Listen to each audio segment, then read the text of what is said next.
Assalamualaikum warahmatullahi wabarakatuh. Saya Siti Maria Ulfa, mahasiswa STAI Brebes, cabang Kedawon, ingin sedikit menyampaikan sebuah materi yang bertema mafia dan modelnya. Pada pertemuan kali ini kita akan membahas tentang mafia dan modelnya. Pembahasan ini akan difokuskan pada beberapa poin utama, yaitu yang pertama, pengertian ilmu mafia dan madaniyah, yang kedua, perbedaan ilmu mafia dan madaniyah, yang ketiga, ciri-ciri mafia dan madaniyah. Mari kita bahas satu persatu, yaitu yang pertama, pengertian mafia dan madaniyah. Ada 3 teori yang memberikan penjelasan tentang pengertian mafia dan madaniyah. Yang pertama, teori geografis, yang kedua, teori subjektif, dan yang ketiga, teori historis. Yang pertama, teori geografis. Makkiyah yaitu ayat yang diturunkan di Mekah dan sekitarnya, baik sebelum hijrah maupun sesudah hijrah. Yang Madaniyah yaitu ayat yang diturunkan di Madinah, turun sebelum hijrah atau sesudah hijrah. Kedua, teori subjektif. Makkiyah yaitu ayat yang khitabnya tertuju kepada penduduk Mekah, dan Madaniyah yaitu ayat yang khitabnya berisi panggilan kepada penduduk Madinah dengan menggunakan kata-kata. Yang ketiga, teori historis. Makkiyah yaitu ayat yang ditujukan sebelum Rasulullah berhijrah ke Madinah. Sedangkan Madaniyah yaitu ayat yang ditujukan setelah hijrahnya Rasulullah.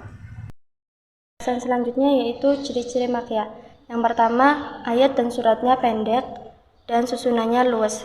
Yang kedua yaitu ayat-ayatnya lebih puitis atau bersajak karena yang ditantang adalah masyarakat yang ahli dalam membuat puisi.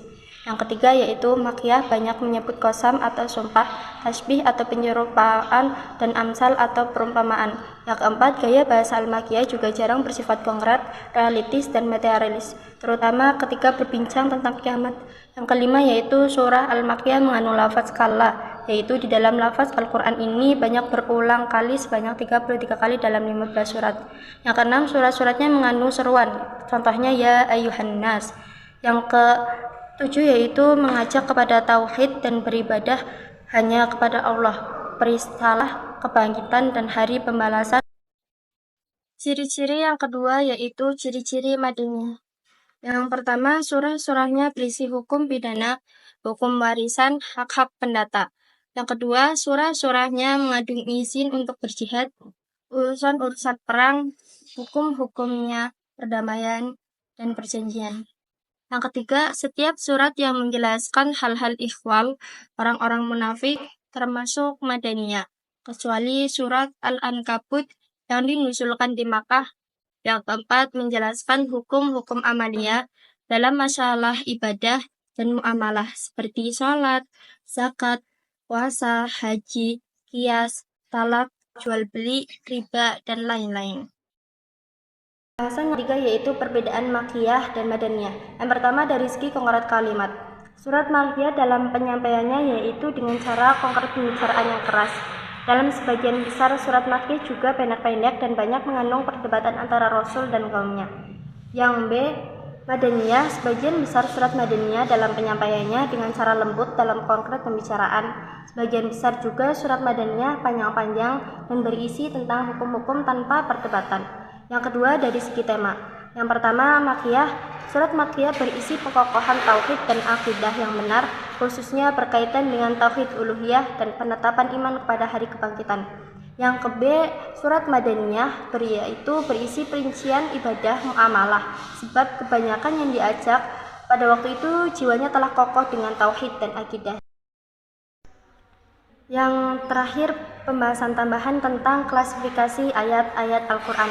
Para ulama sepakat bahwa secara garis besar surah-surah dalam Al-Quran dapat diklasifikasikan menjadi dua, yaitu makkiyah dan madaniyah. Akan tetapi para ulama berbeda pendapat dalam menentukan jumlah masing-masing kelompoknya. Sebagian ulama ada yang berpendapat jumlah surah makkiyah adalah 94 surah, sedangkan surah madaniyah berjumlah 20 surah. Sebagian lagi ada yang berpendapat jumlah surah makkiyah sebanyak 84 dan madaniyah ada 30 surah. Demikian pembahasan kita mengenai ilmu Makkiyah dan Madaniyah.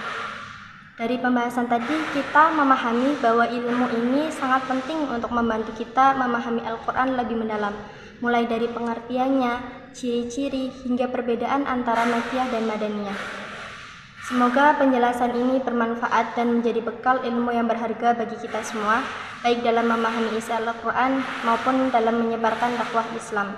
Terima kasih atas perhatiannya. Mohon maaf sebesar-besarnya jika ada kekurangan dalam penyampaian. Sampai bertemu di kesempatan berikutnya. Wassalamualaikum warahmatullahi wabarakatuh.